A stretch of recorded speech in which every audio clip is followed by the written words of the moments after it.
ज्येष्ठ नागरिक म्हणजे काय, त्यांच्या समस्या, त्यांच्यावर होणारे अत्याचार आणि या अत्याचारांवर असणारे कायदे, नियम आणि पोलिसांमार्फत असणाऱ्या ज्या यंत्रणा आहेत, ज्या स्पेशली ज्येष्ठ नागरिकांसाठी कार्यरत आहे, याविषयी आपण सविस्तर चर्चा करणार आहोत, सविस्तर माहिती जाणून घेणार आहोत. महाराष्ट्र पोलीस दलाचे चंद्रपूर येथील कार्यरत PSI भूषण पाटील सर यांच्यासोबत आपण चर्चा करणार आहोत. नमस्कार सर. नमस्कार. जागतिक ज्येष्ठ नागरिक अत्याचार विरोधी दिवस म्हणजेच वर्ल्ड एल्डर अब्यूज डे, तर याचं नेमकं महत्त्व काय आहे हे जाणून घ्यायचं आहे आपल्याला. World Elder abuse awareness day हा 15 जून या दिवशी आपण साजरा करत असतो. यामागे जे आपल्या समाजातील ज्येष्ठ नागरिक आहेत किंवा आपल्या घरातील, आपल्या परिसरातील जे ज्येष्ठ नागरिक आहेत त्यांच्याविरुद्ध होणारे जे अत्याचार आहेत, जसे भावनिक, शारीरिक, मानसिक अत्याचार, यांच्या शोषणाविरुद्ध त्यांना अधिक सक्षमपणे त्याविरुद्ध लढले पाहिजे किंवा त्यांना सक्षमपणे समाजात स्थान मिळलं पाहिजे. यासाठी त्यांच्यावर होणारे जे अत्याचार आहेत त्या अत्याचारांविरुद्ध जनजागृती निर्माण करण्यासाठी आपण हा दिवस साजरा करत असतो. त्यानुसारच या दिवसाचं महत्त्व आहे की जर समाजातील ज्येष्ठ नागरिकांना आपण अधिक सुरक्षितपणे किंवा त्यांच्यावर होणाऱ्या अत्याचारांना आपण जेव्हा वाचा फोडू तेव्हा आपण त्यांना अधिक सुरक्षितपणे पुढे घेऊन जाऊ शकतो. बरोबर आहे सर. तर नेमकं अत्याचार म्हणजे काय, की आपण म्हणतोय की एल्डर अब्यूज, खरंच हा अब्यूज होतो काय आणि याचं नेमके प्रकार जसं तुम्ही आता सांगितले तर ते सविस्तरपणे आम्हाला जाणून घ्यायचे आहेत. अत्याचार म्हणजे काय की एखाद्या व्यक्तीवर त्याच्या मनाविरुद्ध किंवा त्याला अपेक्षित नसलेली गोष्ट करण्यासाठी त्याला आपण जेव्हा फोर्स करतो किंवा त्याचं शोषण केलं जातं त्याला आपण एक अत्याचार म्हणू शकतो. ज्यामध्ये शारीरिक अत्याचार येतात, जसे मारहाण करणे, शिवीगाळ करणे, सततचे टोमणे मारणे, यासारख्या गोष्टी आता आपण शारीरिक अत्याचारामध्ये येऊ शकतात. तसेच मानसिक, ज्यामध्ये सतत एकटे पाडणे, घरात कोंडून ठेवणे, यासारख्या गोष्टी ह्या त्यांच्या ज्येष्ठ नागरिकांच्या मनावर आघात करत असतात किंवा त्या शारीरिक आणि भावनिक त्यांना त्रासदायक ठरू शकतात. तसेच आर्थिकीच्या जर आपण बघितलं तर ज्येष्ठ नागरिक हे अनेक जर आपण बघितलं तर ते जीवनभरात त्यांनी जे कमवलेले पैसे आहेत ते आपण विचार करतो की ते जेव्हा ते रिटायर होणार किंवा जेव्हा वयाच्या 60-62 वर्षानंतर जेव्हा त्यांच्याकडून अपेक्षित असलेलं काम त्यांच्याकडून होणार नाही, तेव्हा त्यांनी जी संपत्ती कमवलेली आहे ती कमवलेली संपत्ती ही आपल्या म्हातारपणात त्यांना कामात यावी यासाठी ते कमवत असतात किंवा त्यांनी साठवून ठेवलेली असते. आणि जेव्हा त्या प्रकारच्या पैशांवर किंवा संपत्तीवर एखादी व्यक्ती घाला घालतो, जसं सायबर अटॅक्स थ्रू पण होऊ शकतात किंवा घरातलेच व्यक्ती मालमत्तेसाठी त्यांच्यावर दबाव आणून त्यांची मालमत्ता हडप करणे, यासारखे प्रकार आपण या आर्थिक छळामध्ये सांगू शकतो. विचारात घेतो की नॉन व्हर्बल अब्यूज, तर हे प्रकार कशा पद्धतीचा आहे? नॉन व्हर्बलमध्ये कसं की आपण व्हर्बल साहजिक आहे, व्हर्बल आणि नॉन व्हर्बलमधले कसं की नॉन व्हर्बलमध्ये त्यांना सतत एकटे पाडणे, कोंडून ठेवणे, ह्यासारख्या गोष्टी. कारण जेव्हा एक वयानंतर माणसाची जी प्रक्रिया आहे, प्रतिक्रिया देण्याची क्षमता असेल किंवा कार्य करण्याची क्षमता असेल ती कमी होत असते. त्यामुळे त्यांचे जे उत्पन्नाचे साधन आहे किंवा त्यांची काम करण्याची क्षमता कमी झाल्यामुळे ते व्यक्तीच्या किंवा आपल्या परिवारावर एक ओझं असल्यासारखं लोकांना वाटायला लागतं. त्यामुळे त्यांना सतत एकटे पाडणे, त्यांचा अपमान करणे, त्यांना आवश्यक असलेल्या सोयीसुविधा न पुरवणे, यामुळे त्यांना अधिक त्या गोष्टीचा त्रास होऊ शकतो. बरोबर आहे. तर आताच्या काळामध्ये आपल्याला असं वाटतं का की ज्येष्ठांवरचे जे अत्याचार आहे यामध्ये वाढ होत आहे? नक्कीच. आज जर आपण विचार केला की जर ज्येष्ठ नागरिक जे आहेत, आणि आज आपण भारतासारख्या देशाचा विचार केला तर भारत हा प्रचंड मोठी लोकसंख्या असलेला देश आहे आणि त्यात आज जर विचार केला तर आज 10 ते 11% जे आपल्या लोकसंख्येचा भाग आहे तो ज्येष्ठ नागरिकांचा आहे. त्यामुळे त्यांच्या ज्या अत्याचारात ज्या गोष्टी आहेत, कारण आजचं जे जीवन आहे ते धावपळीचं झालं असल्यामुळे पाहिजे तेवढं वेळ परिवाराला न देता येणे किंवा पैसे कमवण्यासाठी असेल किंवा आत्ताच्या आधुनिक जगाच्या ज्या गरजा आहेत त्या गरजा पूर्ण करण्यासाठी असेल, तर जे ज्येष्ठ नागरिक आहेत किंवा आपल्या घरातील जे वयस्कर आहेत, आपले वडीलधारे आहेत, त्यांच्याकडे लक्ष देणं सहजासहजी शक्य होत नाही.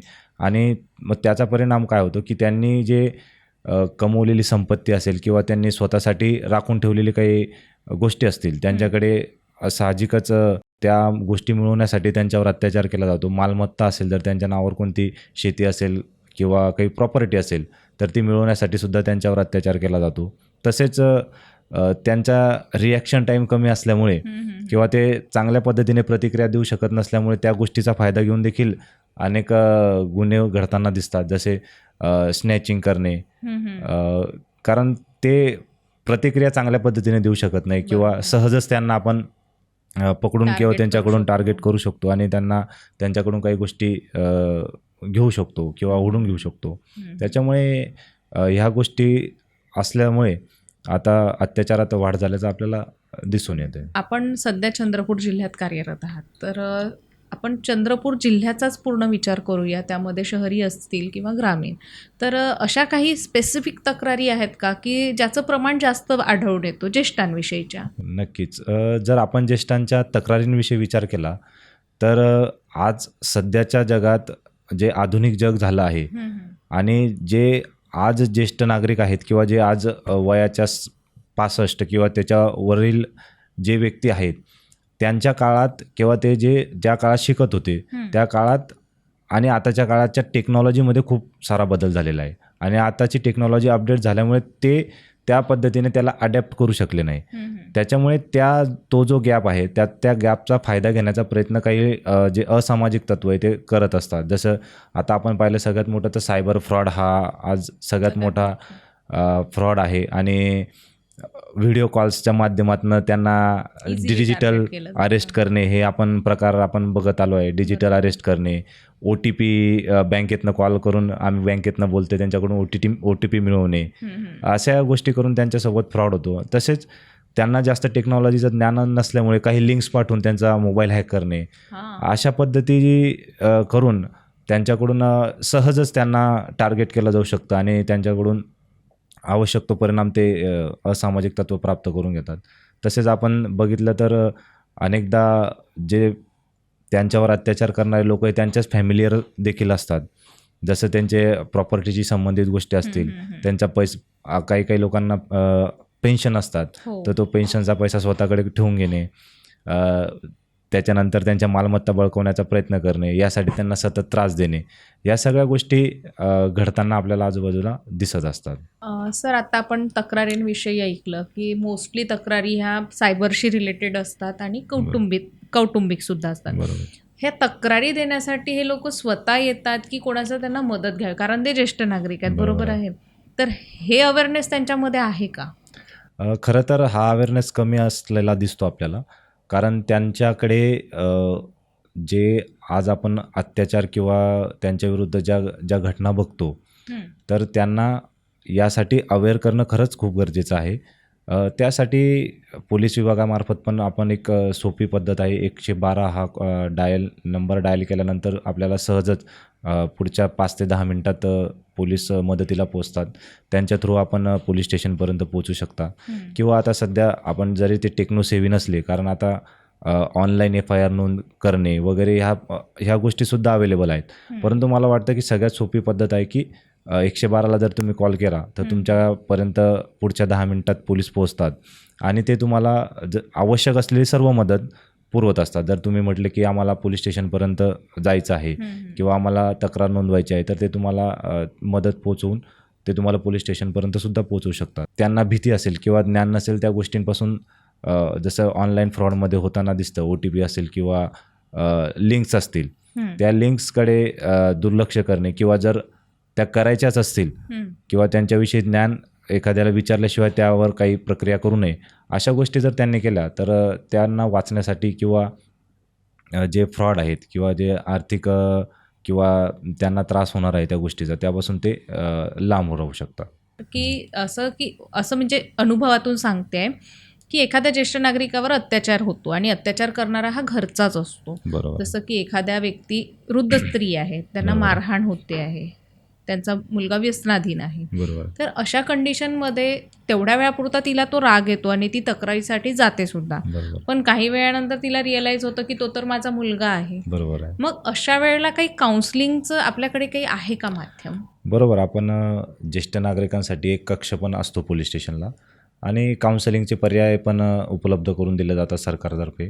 त्याच्यामुळे जर असं खूपदा होतं की त्यांचे स्वतःचा मुलगा असेल, मुलगी असेल किंवा सून असेल, हे अत्याचार करताना आपल्याला आढळतात आणि भरपूरदा इवन प्रत्येक गुन्ह्यामध्ये जर तुम्ही बघितलं तर त्याच्यात गुन्हेगार हा जवळचाच कुठला तरी असतो खूपदा आणि त्याच्यामुळे ते लोक आपल्यापर्यंत तक्रार घेऊन पोचत नाहीत.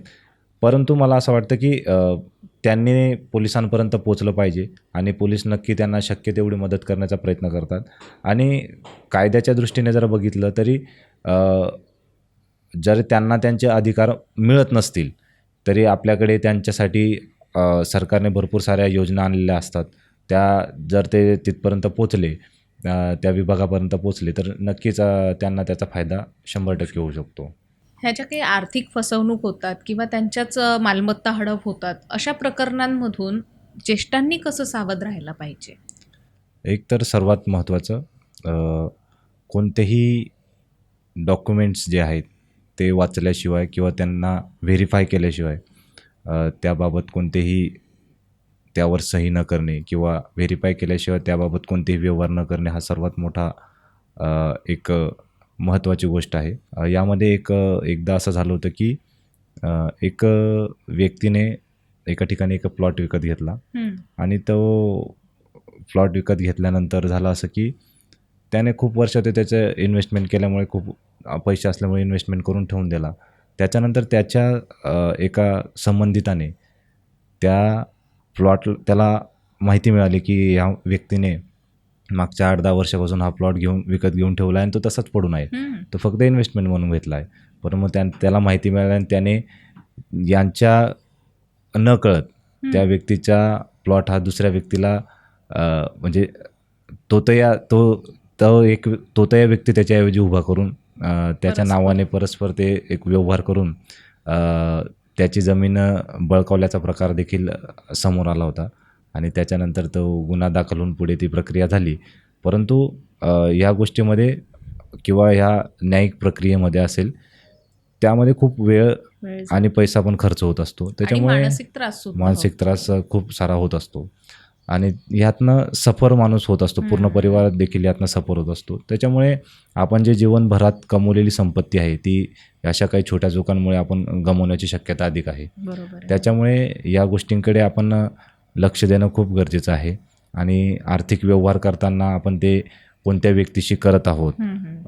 एक साधारण गोष्ट अशी आहे की आपण साधी उधार देताना सुद्धा कोणीतरी आपला एक व्यक्ती मध्यस्थी असला पाहिजे, असे तरच त्या व्यक्तीसोबत आपण व्यवहार केले पाहिजे. अशा भरपूर केसेस आम्ही बघत असतो की एखाद्या व्यक्तीने उधार पैसे दिले आहेत आणि तो आता म्हणतो की मला परत द्यायचेच नाही तुम्हाला. कारण आणि एक साधं गोष्ट आहे की जर तुम्ही काही पैसे समोरच्या व्यक्तीला उधार दिले आहेत आणि जर त्याने ते परत मागत आहे पण आपल्याकडे त्याच्यासाठी कॅश जर तुम्ही ते पैसे दिले त्याच्या कोणते व्यवहार झाले याचा कोणताही पुरावा आपल्याकडे नसतो.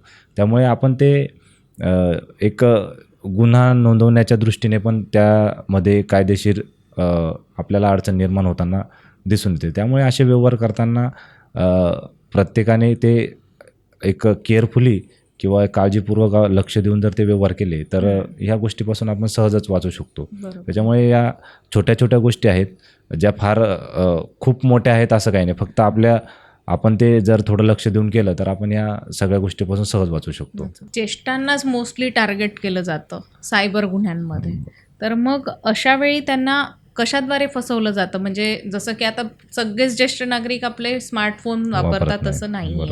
काही वेळेला छोटा फोन असतो तरीसुद्धा फसवणूक होते. तर मग अशा वेळेला कशा पद्धतीने काळजी घ्यायला पाहिजे? सायबर अटॅक्स हा आता म्हणजे आजच्या जगातला एक मोठं आव्हान आहे सगळ्यांसमोरच. ज्येष्ठ नागरिकच नाही तर पूर्ण समाजासमोर मोठं आव्हान आहे. परंतु ज्येष्ठ नागरिकांना टार्गेट करणं तुलनेनं सोपं आहे. कारण मी आधीच म्हटल्याप्रमाणे की जो त्यांचा जनरेशन आहे आणि आजचं जनरेशन हा मधला जो जनरेशन गॅप आहे आणि त्याच्यात जे डेव्हलप झालेलं टेक्नॉलॉजी आहेत ते तितक्या चांगल्या पद्धतीने अडॅप्ट न करू शकल्यामुळे जो गॅप आहे त्या गॅपचा फायदा हे असामाजिक तत्त्व घेताना आपल्याला दिसतात.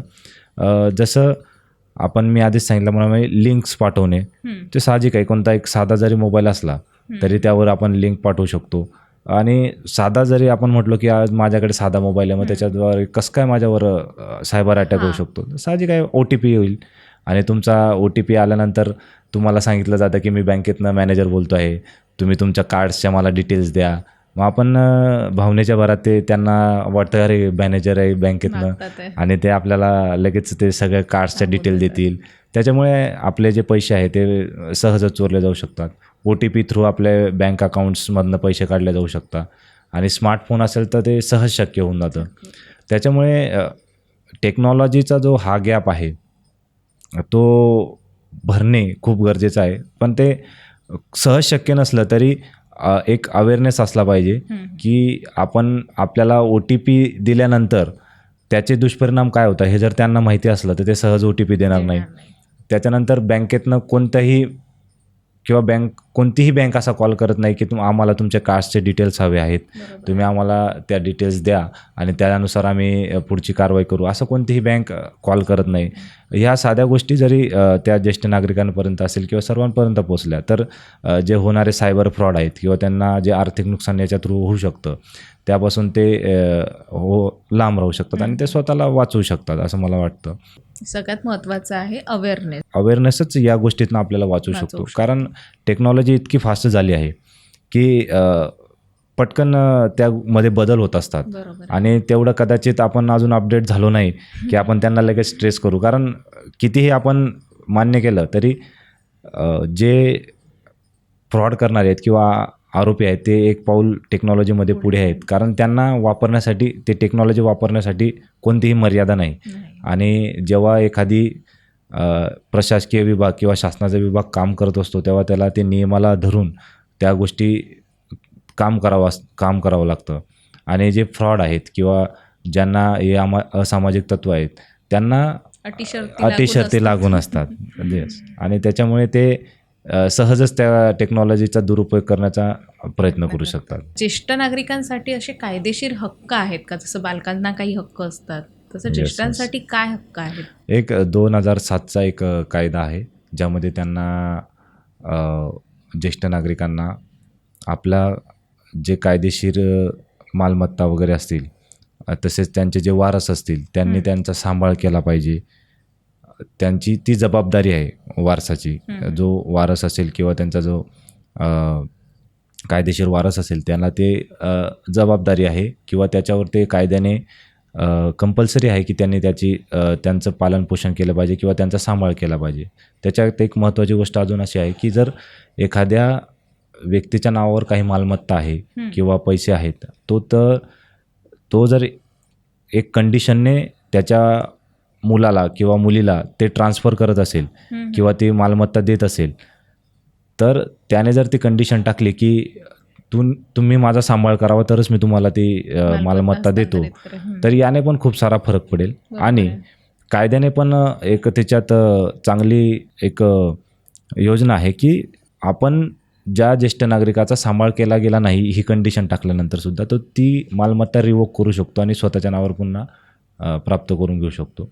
त्याच्यानंतर आता जसा भारतीय नागरिक सुरक्षा संहिता आहे त्याच्यामध्ये कलम 144 आहे ज्यामध्ये कंपल्सरी आहे की जसा निर्वाह भत्ता आपण ज्याला पोटगी वगैरे म्हणतो, आपण पोटगी हा शब्द वापरला की तो एखाद्या घटस्फोटित महिला असेल तिने तिच्या नवऱ्याकडून मिळावा अशी अपेक्षा असते. परंतु यामध्ये आपले जे ज्येष्ठ नागरिक आहेत, ज्येष्ठ म्हणजे आई वडील आहेत, त्यांना कायदेशीर पालकाकडून आपले जे कायदेशीर पालक आपले कायदेशीर वारस आहे त्या कायदेशीर वारसांकडून पोटगी मिळवण्याचा देखील अधिकार आहे. आणि तो न्यायालयात जर त्यांनी दाद मागितली तर नक्कीच त्यांना त्याच्यातनं मदत मिळते. आणि अशा अनेक भरपूर उदाहरणं आहेत की ज्यामध्ये आपले जे नागरिक आहेत, ज्येष्ठ नागरिक, ते आपल्या कायदेशीर पालकाविरुद्ध कोर्टात गेले आणि कोर्टाने असे आदेश पारित केले आहे की त्यांचा सांभाळ करणं गरजेचं आहे. इवन हे मुलावरच नाही तर मुलीवर देखील कंपल्सरी लागू होतो. म्हणजे आपण बघतो की मुलावर त्याचा आईवडिलांचा सांभाळ करण्याची जबाबदारी आहे फक्त असं नाही, तर त्याच्या मुलीवर देखील ती जबाबदारी आपल्याला कायद्याने दिलेली दिसते आणि त्याचा फायदा ज्येष्ठ नागरिकांना होतो आणि त्यांनी ते केलं पाहिजे. त्याच्यामुळे त्यांना जे सन्मानाने जगण्याचा अधिकार आहे त्याचा तो फायदा होऊ शकतो. तसेच असे विविध भारतीय न्याय संहितेमध्ये कलम आहेत की ज्यामध्ये त्यांना जर काही शारीरिक अत्याचार वगैरे त्यांच्यावर होत असेल तर आपण तर गुन्हे दाखल करू शकतो आणि त्यांना त्यातनं रिलीफ आपण मिळवून देऊ शकतो. तर अशा काही घटना घडतात का सर, की म्हणजे शारीरिक झालेला आहे त्यांच्यावर गुन्हे आणि मग त्यावेळेला त्यांना घरी परत जायचं नाही आहे, मग अशा वेळेला काही सोय आहे का आपल्याकडे? नक्कीच अनेक सामाजिक ज्या संस्था आहेत यामध्ये कार्यरत असतात. त्यांच्या मदतीने आपण त्यांचा राहण्याचा किंवा त्या संस्थांशी संपर्क साधून आपण त्यांची राहण्याची व्यवस्था करू शकतो. आणि अनेकदा असं होतं की घरचेच किंवा मुलबाळ असतील त्यांची जे वारस असतील ते आर्थिक फायद्यासाठी किंवा त्यांचा जो आर्थिक फायद्याशी संबंधित त्यांची उपयुक्तता संपली, कारण एक वयानंतर कोणतेही आउटपुट त्यांच्याकडून मिळत नाही आणि ते बंद होतो त्यांचा. आर्थिक सोर्स वगैरे बंद झाल्यामुळे आउटपुट नसल्यामुळे ते एक जड होऊन जातात त्यांच्यासाठी आणि किंवा त्यांची उपयुक्तता शून्य झाल्यामुळे त्यांचा सांभाळ करणं त्यांना जड जातं किंवा ते त्रासदायक वाटू लागतं. त्याच्यामुळे ते त्यांच्यापासून सुटका मिळवण्यासाठी त्यांना त्रास देणे, त्यांच्यावर अत्याचार करणे अशा गोष्टी सहजच घडताना आपल्याला दिसतात आणि अनेकदा अशा केसेस पण होताना दिसतात. त्यामध्ये महत्त्वाच्या ज्या अनेक NGOज आहेत यात पण त्या खूप मदत करताना दिसतात आणि त्यांच्या साह्याने त्यांचे राहण्याचे आज आपण बघतो की अनाथ आश्रम वगैरे मोठ्या प्रमाणात आहेत आणि त्यांच्या थ्रू पण त्यांच्या राहण्याची आणि पुढे सन्मानाने जगण्याची व्यवस्था होताना आपल्याला दिसते. तर कुटुंबातील सदस्यांकडून जेव्हा अत्याचार होतो तेव्हा ज्येष्ठ नागरिकांनी काय पाऊल उचललं पाहिजे? एक सर्वात महत्त्वाचं की आपल्या जवळच्या व्यक्तींशी त्यांनी आधी संपर्क साधला पाहिजे की माझ्यासोबत अशी घटना घडलेली आहे आणि त्यानंतर जवळच्या पोलीस स्टेशनला त्यांनी संपर्क साधावा. जसं मी आधी पण म्हटलो की जर तुम्ही पोलीस स्टेशनपर्यंत पोहोचू शकत नसाल तर डायल 112 असा एक नंबर आहे आणि त्या नंबरवर जर त्यांनी कॉल केला तर त्या माध्यमातनं पोलीस तत्काळ 10 ते 15 मिनटात त्यांना मदतीला पोचतात आणि पुढे जे कायदेशीर कारवाई करायची आहे किंवा पोलीस स्टेशनला गुन्हा नोंद करणे असेल किंवा इतर कोणत्या गोष्टी असेल त्या सर्व गोष्टींसाठी तुम्हाला पर्याय उपलब्ध होतात. तर आपल्या खात्यातून असं काही उपक्रम राबवलं जातं का की त्याच्यातून ज्येष्ठांची सुरक्षितता होऊ शकते? नक्कीच आपण एक बघत असतो की आपल्याकडे ज्येष्ठ नागरिकांसाठी नोंदी आपण ठेवत असतो की ज्येष्ठ नागरिक जसं ज्यांचे काही नागरिक आहेत की ज्यांची मुलं परदेशात शिकतात किंवा बाहेरगावी राहतात आणि त्यांना आपलं गाव सोडायचं नसतं किंवा त्यांना ते शक्यही नसतं. त्याच्यामुळे मग आपण त्या नोंदी ठेवत असतो की ज्येष्ठ नागरिक कुठे आहेत, ते एकटे राहतात का. आणि तसेच आपले जे बीट अंमलदार आहेत त्या बीट अंमलदार त्यांच्याकडे सतत लक्ष ठेवून असतात की काही अडचण असेल तर ते त्यांना सहज सांगू शकतात आणि पोलिसांपर्यंत ते सहज पोहोचू शकतात. अशा पद्धतीने पोलीस विभाग काम करत असतो आणि त्यांना शक्य असेल तेव्हा मदत करण्यासाठी तत्पर असतो. जसं की गावांमध्ये तंटामुक्त समिती असते, गावातले जे काही छोटे मोठे भांडणं असतात ते तिथपर्यंत पोहोचतात. तसं शहरांमध्ये पण बऱ्याच गोष्टी घडतात, पण शहरं मोठी आहेत, कोणी कोणाकडे लक्ष देत नाही. तर अशा वेळेला ते डिरेक्टली संपर्क साधतात की असं काही समिती आहेत शहरांमध्ये सुद्धा? सध्या या बाबतीत फार म्हणजे तंटामुक्त समितीसारख्या समित्या आता पोलिसांनी तर काही गठीत केलेलं नाही, पण एक सांगितल्याप्रमाणे की आपण लक्ष ठेवून असतो की तुमच्या कोणत्या ठिकाणी जसं एकल पालक आहेत किंवा त्यांच्यासोबत त्यांचे कायदेशीर वारस किंवा जे मुलं आहेत ते नाही आहेत आणि जर आवश्यक मदत असेल तर आपण त्यांनी संपर्क साधल्यास ते आपण तात्काळ त्यांना सर्व मदत आपण पोचवत असतो. शहराचा विस्तार मोठा असल्यामुळे अडचणी येऊ शकतात. ग्रामीण भागात सहज गाव छोटा असल्यामुळे आणि थोडा अजून असामाजिक तत्त्व तिकडे फार कमी असल्यामुळे त्यांना थोडा त्या गोष्टीचा फायदा होऊ शकतो. आणि आपले जे सामाजिक मूल्य आहेत ते सामाजिक मूल्य ग्रामीण भागात जपले जातात चांगल्या पद्धतीने अजूनही आहेत, आणि शहरी भागात तो थोडा म्हणजे भरपूरच कमी आहे. आणि त्याच्यामुळे त्याचा दुष्परिणाम ज्येष्ठ नागरिकांवर झालेला आपल्याला दिसून येतो. समाजातील नागरिकांनी ज्येष्ठांवर अत्याचार होऊ नये, त्यांचं संरक्षण व्हावं, त्यांचं मानसिक आरोग्य चांगलं राहावं, यासाठी नेमकं काय केलं पाहिजे असं तुम्हाला वाटतं? सर्वात महत्त्वाचं कोणत्याही व्यक्तीसाठी असतं त्याचा आत्मसन्मान असेल तर त्यांचा सन्मान करणे, त्यांचं जे सामाजिक स्थान आहे ते सामाजिक स्थान त्यांना मिळालं पाहिजे.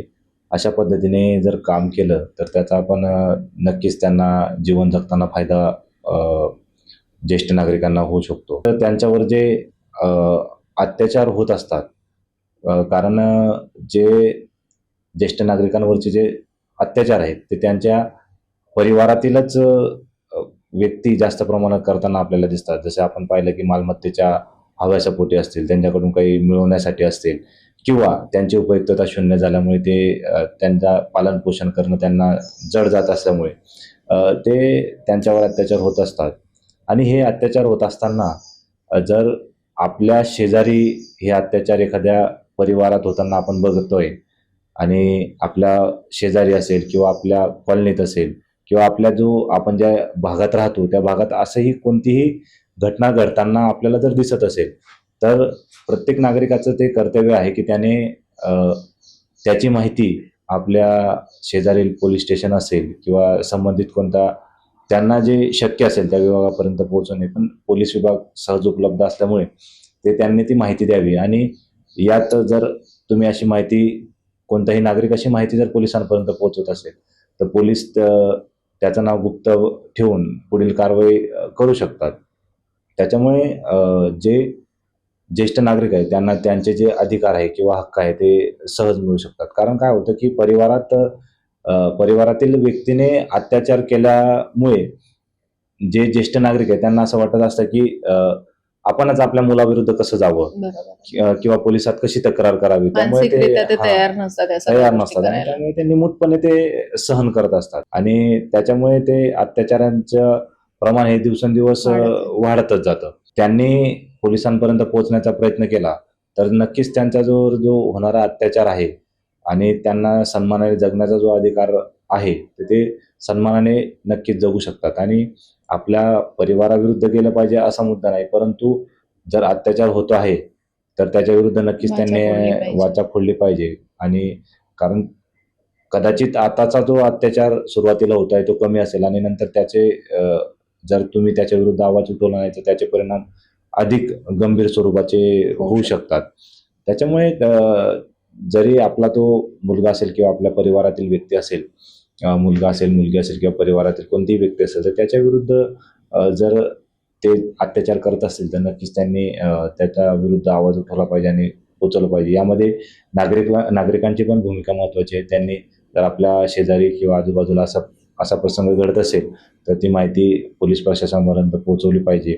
समाजात स्थिरता निर्माण होण्याला आणि शांतता निर्माण होण्यासाठी नक्कीच त्याचा फायदा होऊ शकतो. आणि जे ज्येष्ठ नागरिक आहे त्यांच्यावरच्या अत्याचारामध्ये काही प्रमाणात का होईना आपण त्यांना मदत होऊ शकतो. आणि आपली जी तरुण पिढी आहे, शालेय मुलं आहेत, तर यांना आपण काय संदेश देऊ शकतो स्पेसिफिक, म्हणजे यांच्यासोबत काय केलं पाहिजे की जेणेकरून हे ज्येष्ठांना मदत करू शकतात? कारण ते दुवा आहेत मधले. नक्कीच ते एक खूप मोठ्या दुवा आहेत. कारण तुम्ही जर बघाल की घरातले जे ज्येष्ठ व्यक्ती आहेत त्यांच्या जर ज्येष्ठ म्हणजे फक्त ते एक बर्डन नाही तर त्यांचा जो अनुभव आहे त्या अनुभवाचा फायदा आपण जीवन जगताना करून घेतला पाहिजे. कारण आज 60 ते 70 वर्ष जर वय आहे तर त्यांचा तो तेवढा एक्सपिरियन्स, तेवढा अनुभव प्रत्येक घटनेविषयी किंवा गोष्टीविषयी त्यांच्याकडे आहे आणि त्या अनुभवाचा फायदा आपण करून घेतला पाहिजे. आणि आपण जर बघितलं घरात युज्युअली कोणत्याही परिवारामध्ये एक